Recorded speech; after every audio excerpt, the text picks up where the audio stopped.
Hello, everyone. My name is Joe-Ezigbo. I'm a transformational business leader and the double impact coach. I help entrepreneurial couples build sustainable businesses God's way. Today, I want to speak to you about stewardship. And when you talk about stewardship, you're actually speaking about the careful and responsible management of something that has been entrusted into your care. Today, specifically, we're going to be looking at stewarding the financial resources of your business. Even from a biblical perspective, when you talk about stewardship, there's some principles that come to mind. The first, for instance, is ownership. If we look at Psalm 24, it starts by telling us that the earth is the Lord's, the fullness, the world, and everyone that lives in it. So even we're under God's stewardship. But that also speaks to issues around responsibility and accountability, and of course, reward. So if you put it in the context now of your own business, think about it. You own your business, at least to some degree. You're responsible to steward the finances of the business, all right? You are accountable for the outcome based on the decisions that you make. And if you make the right ones, you reap the reward. Rewards that you can reinvest and have a more sustainable set of returns. What are some of the principles of stewarding your business right?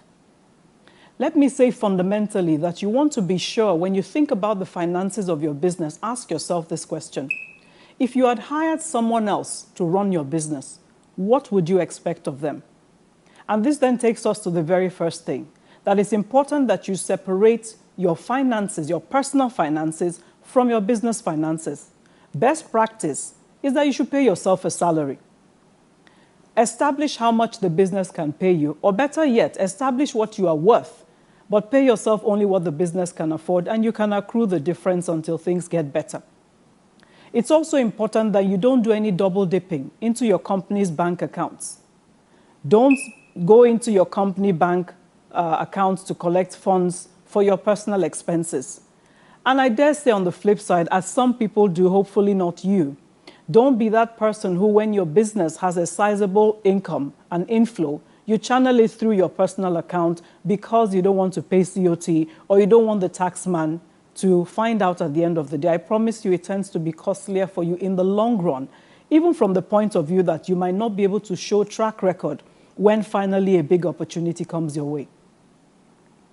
Part of stewarding your finances well also is that it's important for you to put effective cash flow management, working capital management strategies in place. In my organization, for instance, we do a 6-month rolling cash flow plan. So we understand what the business needs from us in this month, and we try to project 6 months forward based on our established budgets and business plans. Now, what this helps us to do is that we know when we might need an overdraft, we know when we might have to step down on a planned expenditure, or perhaps to bring one forward. This is part of stewarding. Part of stewardship financially in your organization is also making sure that you keep proper sets of accounting records. Can I say first and foremost that this is a kingdom expectation of you? Don't do 2 sets of books. Keep your accounting records properly. Make sure they are properly audited. At some point, when you begin to have the investor conversation, these are the kinds of things that put you in good stead for them to view you favorably. Financial stewardship also demands that it's not all about you.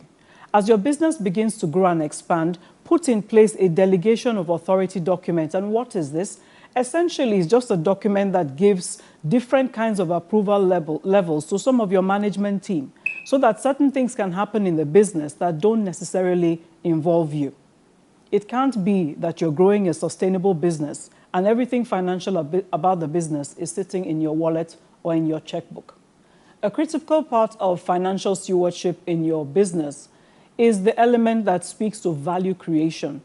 And this is also one of the reasons why it's important to do cash flow management, as I talked about earlier. What does value creation from a financial perspective mean? It means essentially that you establish what the minimum amount of funds that should sit idly in your account should be over a day or perhaps a week.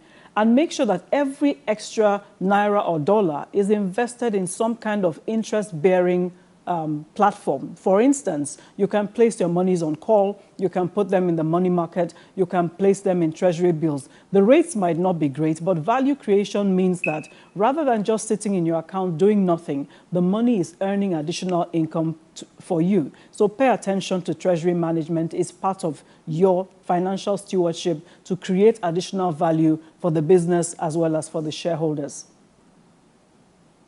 The last thing I want to talk about today in terms of financial stewardship is compliance, compliance, compliance. What do I mean by this? Pay your taxes. Your state taxes, your local government taxes, your federal taxes, whatever is part of the laws of the land that govern the corporate space, make sure that you're in compliance. It may seem expensive in the short run, but I promise you in the long term, it's actually cheaper for you. It creates added value for you. It creates, it puts you in good standing as a corporate citizen. And when it gets to this investor relationship that most of us entrepreneurs are looking forward to one day, that is one of the biggest tick boxes that potential investors are looking for. So I hope this has been useful to you today, looking at the financial perspectives of your business and how you can steward it better. If you have any questions, feel free to drop them, and I'll look forward to engaging with you as we go along. Take care.